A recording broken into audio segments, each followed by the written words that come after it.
Welcome back to Turning Hard Times into Good Times. I'm your host, Jay Taylor.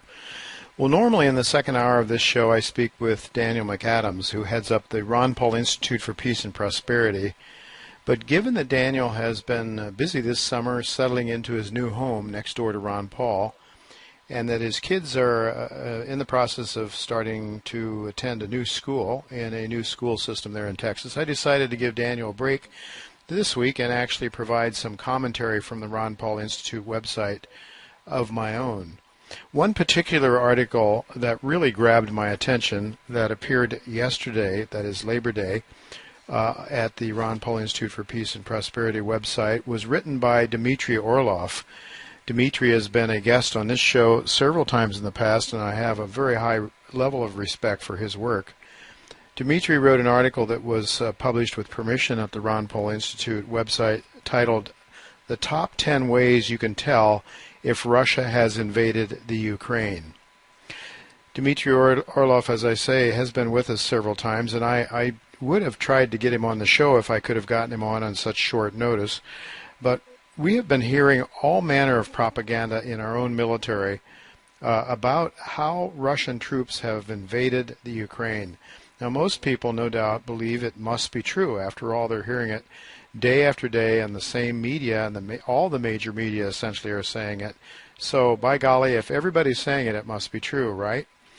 But let's stop and think for a minute about the claims that our government is making, which our government seems to be perpetually looking for another war to get into. Even as we have a lot of problems right here at home, for sure, neglecting our own borders on the south with Mexico. Why is it that that doesn't matter much, but things so far away seem to matter? Well, that's another issue that we'll leave for another day. Leaving that question aside for a moment, Dmitry Orlov's 10 Questions article lays bare, in my view, the falsehoods of American propaganda as it concerns the evil Russian leader, Vladimir Putin. As Dmitry noted, last Thursday, the Ukrainian government, echoed by NATO spokesman, declared that the Russian military is now operating within Ukraine's borders. Well, maybe it is, and maybe it isn't. They said the same thing before, most recently on August 13th, and then again on August 17th, each time with no evidence or perhaps fake evidence. But let's give them the benefit of the doubt this time. You be the judge. Dmitry says, I'll put together this helpful list of top 10 telltale signals that will allow you to determine whether indeed Russia invaded the Ukraine last Thursday or whether Thursday's announcement is yet another confabulation. Because if Russia invaded on Thursday morning, this is what the situation on the ground would look like this Monday on Labor Day. Number one, Ukrainian artillery fell silent immediately upon Russia's arrival. Number two, the look of military activity on the ground from Donetsk to Lugansk would change dramatically. Number three, the Ukrainian military would promptly vanish. Number four, there would be Russian checkpoints everywhere. Number five, most of Ukraine's border crossings would now be under Russian control. Number six, Russia would have imposed a no-fly zone over all of Ukraine. By the way, that's what we are doing and the United States is doing right now, I understand, over Syria. Number seven, the usual Ukrainian talking heads, such as the president, the prime minister, and others, would no longer be available to be interviewed by the Western media. Number eight, some of the over 800,000 Ukrainian refugees would have started to return from Russia back into the Ukraine. Number nine, there would be all sorts of intense diplomatic and military activity around the world, especially in Europe and the United States. Military forces would be on highest alert. Diplomats would be jetting around and holding conferences. President Obama would just have held a press conference to announce that we don't have a strategy on Ukraine yet, and his military advisors would tell him that his usual strategy of bomb a little and see what happens is not likely to be helpful in the Ukraine. And finally, number 10, Washington's puppet government, Kiev, would have surrendered to the Russians. Well, I don't believe that any one of those 10 things have happened.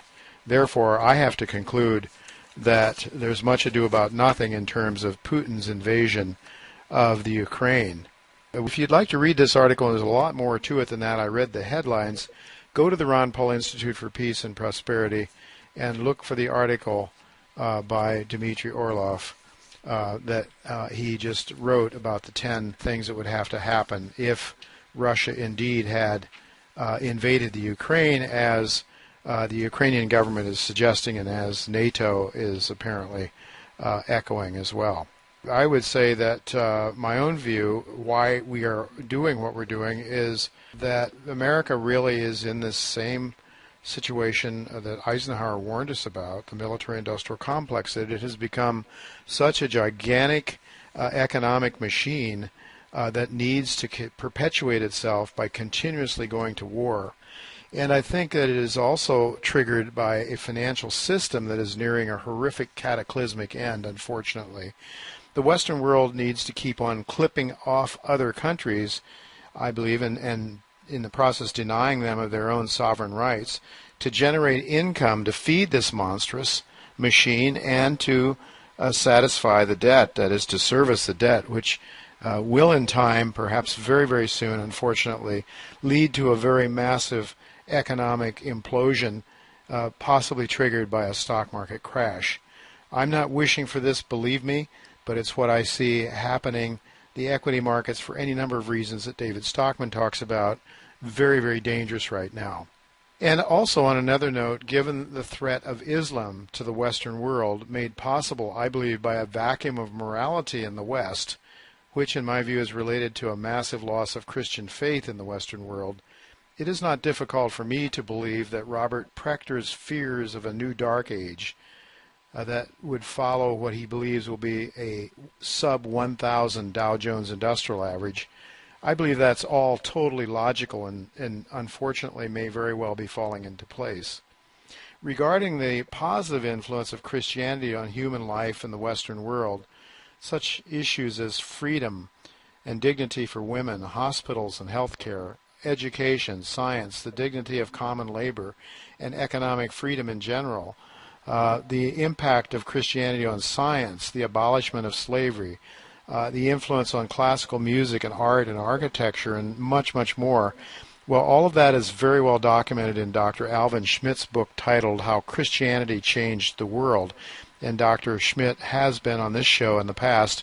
Would encourage you to look him up on the Voice America Business Channel. All of our shows, past shows, are available there for you to listen to. Well, just to mention a few other articles on the Ron Paul Institute for Peace and Prosperity website that I think are very, very important. First of all, one by Ron Paul himself, Bombs Delayed. Obama has no Middle East strategy. Ron Paul says good. And he goes on to talk about how this perpetual war machinery and all this strategy and our killing machine is really running us into bankruptcy at a faster and faster clip.